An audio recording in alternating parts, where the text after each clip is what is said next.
2:30 a.m. in the morning.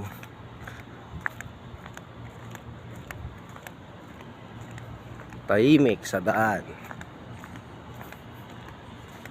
Kung sa Pilipinas lang, pag ganito katahimik, sigurado walang lalabas. Nakakatakot. Ganyo. Solid. Almorods. Ay, Almasip Road. Sa Pilipinas lang to, kada kanto sigurado may tao.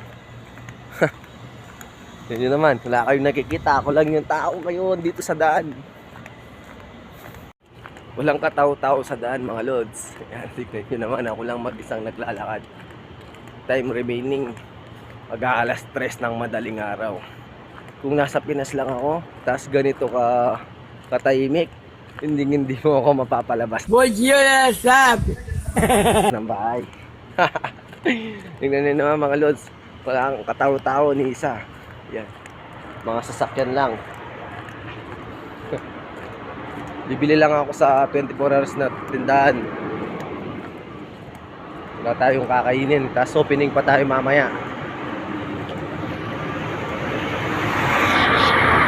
Lalabas lang tayo para bumili ng pagkain natin.